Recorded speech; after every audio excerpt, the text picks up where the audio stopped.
Assalamualaikum warahmatullahi wabarakatuh. Alhamdulillah, kali ini kita bisa bertemu, walaupun hanya lewat video pembelajaran. Video pembelajaran yang akan saya berikan kali ini adalah tentang akuntansi kas kecil. Untuk itu, sebelumnya saya, Ibu Sumiati, berharap semoga video ini bisa bermanfaat bagi kita semua, khususnya bagi para pecinta akuntansi, calon-calon accounting handal Indonesia. Oke, marilah kita sekarang memulai pembelajaran kita dengan mengucapkan basmalah. Bismillahirrahmanirrahim. Kas kecil. Apa sih kas kecil itu? Kalau ada kas kecil, berarti ada kas besar dong. Nah, sebelum kita mencari pengertian kas kecil, terlebih dahulu kita harus tahu apa itu kas. Ada yang tahu apa itu kas? Iya, benar. Kas itu adalah uang tunai. Uang tunai yang bisa kita gunakan sebagai alat tukar. Terus timbul lagi pertanyaan, apa yang namanya kas itu selalu uang tunai? Jawabannya adalah tidak. Kas itu bisa juga berupa simpanan uang perusahaan di bank. Tapi ingat, simpanannya harus berupa tabungan atau berupa giro, bukan berupa deposito. Karena yang masuk kategori kas itu adalah simpanan yang bisa kita ambil sewaktu-waktu. Sedangkan deposito itu tidak bisa langsung kita ambil. Deposito itu ada waktu pengambilannya. Misalnya 1 bulan, 3 bulan, atau bahkan ada yang 1 tahun. Cara yang paling aman untuk menjaga uang perusahaan dari orang-orang yang tidak bertanggung jawab adalah dengan cara menyimpan setiap penerimaan uang tunai di bank. Dan setiap terjadi pengeluaran uang tunai, itu kita menggunakan cek. Tetapi akan timbul permasalahan. Apakah setiap pengeluaran itu harus menggunakan cek? Bagaimana kalau misalnya pengeluarannya itu hanya sedikit? Misalnya hanya 10.000 atau hanya 50.000. Atau contoh konkretnya seperti ini. Ada seorang karyawan di perusahaan, dia akan membeli kebutuhan kantor, kemudian naik ojek online. Ketika dia naik ojek online, dia kena tarif Rp18.000. Pantas tidak kalau misalnya bayar ojek online-nya pakai cek? Saya rasa pasti kurang efisien. Nah, untuk itu, di sini peran dari kas kecil itu ditunjukkan. Bagaimana cara menunjukkannya? Yaitu dengan cara apabila pembayarannya itu relatif kecil, kita bisa menggunakan kas kecil. Karena pengertian dari kas kecil itu adalah uang tunai yang disediakan oleh perusahaan untuk membayar pengeluaran-pengeluaran yang jumlahnya relatif kecil, yang tidak ekonomis bila menggunakan cek. Contoh lainnya misalnya kita membeli perangko di kantor pos. Hanya habis 75.000, masa beli perangko pakai cek? Kas kecil itu ada ciri-cirinya loh, atau yang disebut juga dengan karakteristik kas kecil. Ada 5 karakteristik kas kecil.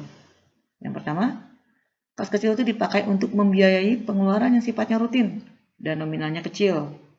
Contoh misalnya membayar iuran kebersihan. Iuran kebersihan itu biasanya rutin tiap bulan dan nominalnya juga kecil. Hanya Rp50.000 biasanya. Terus yang kedua, jumlahnya terbatas. Maksudnya adalah perusahaan biasanya akan menetapkan aturan. Berapa besarnya pengeluaran yang bisa menggunakan kas kecil.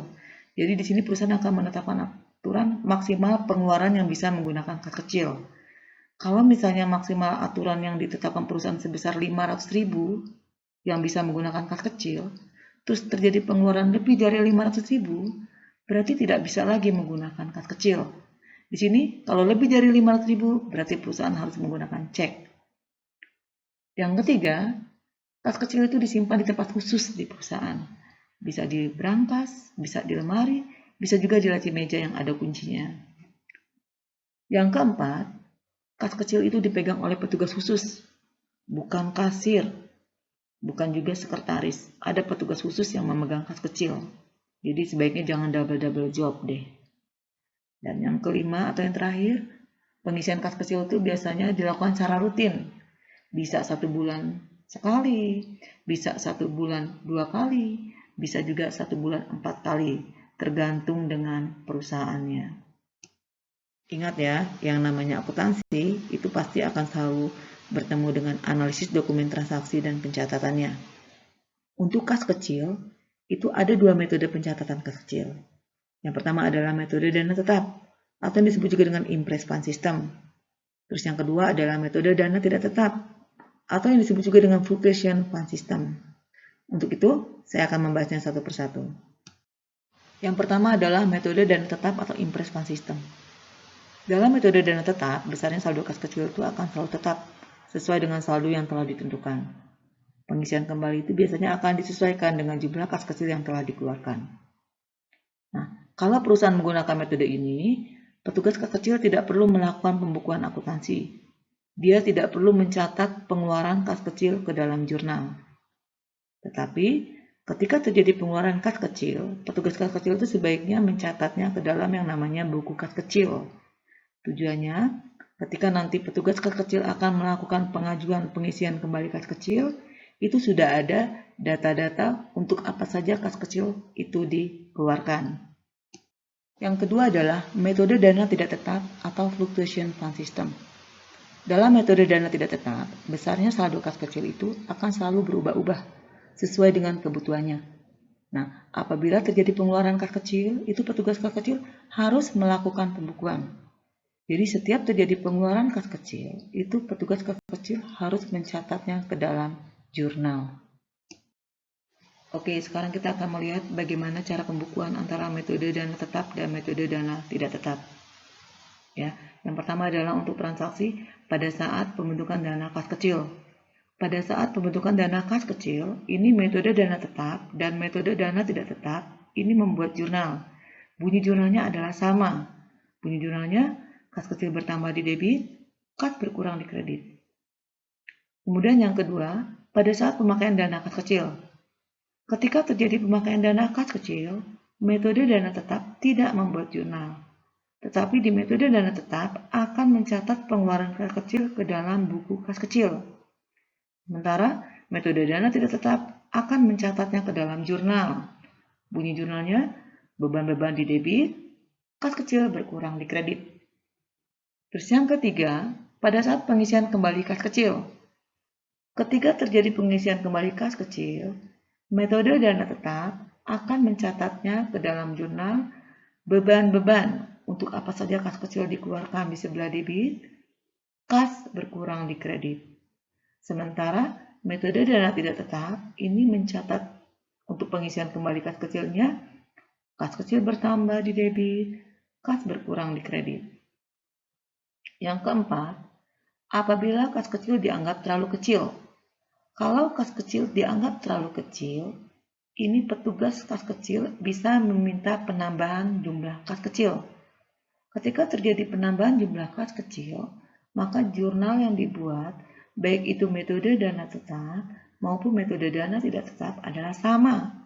Bunyinya, kas kecil bertambah di debit, kas berkurang di kredit.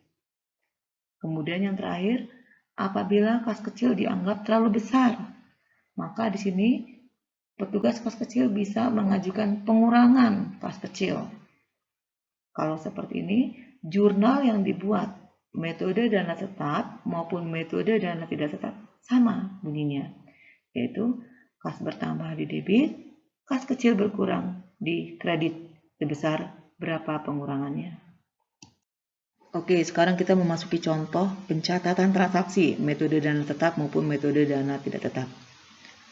Pada tanggal 1 Maret 2018, PT Kejora membentuk dana kas kecil sebesar Rp1.000.000 dengan menarik cek sebesar Rp1.000.000.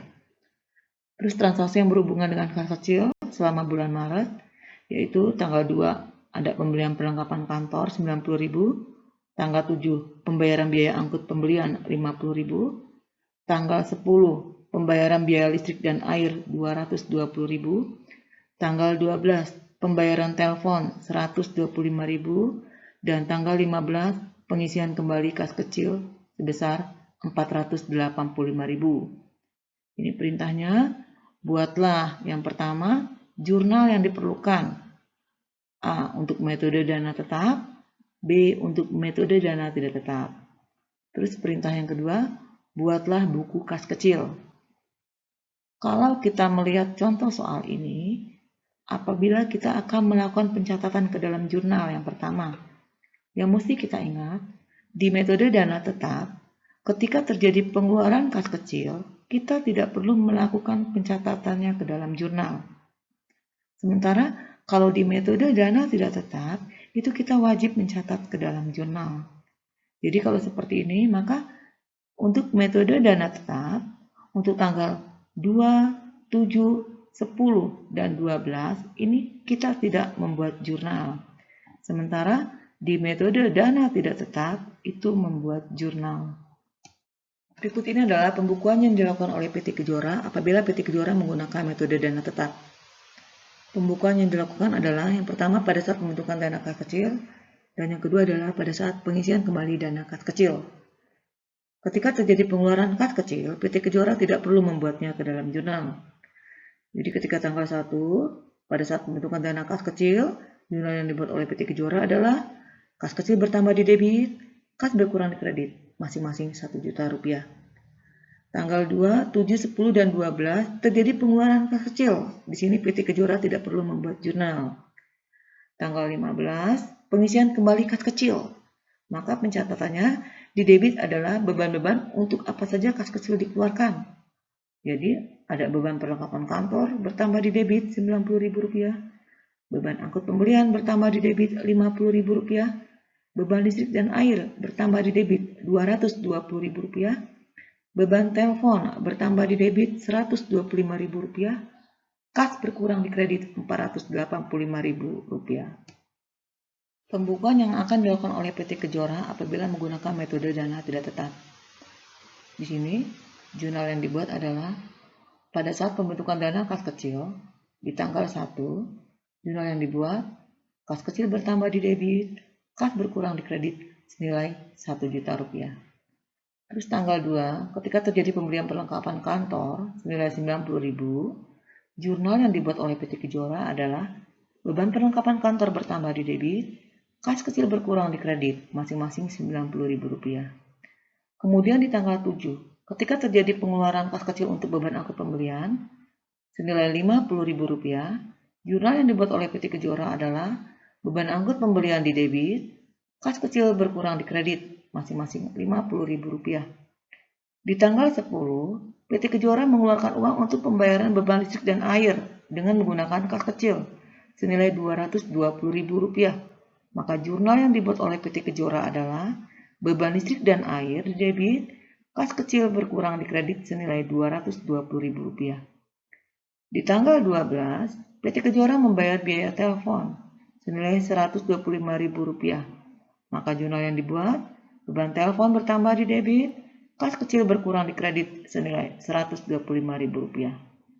Di tanggal 15, transaksinya adalah kas kecil diisi kembali senilai Rp485.000.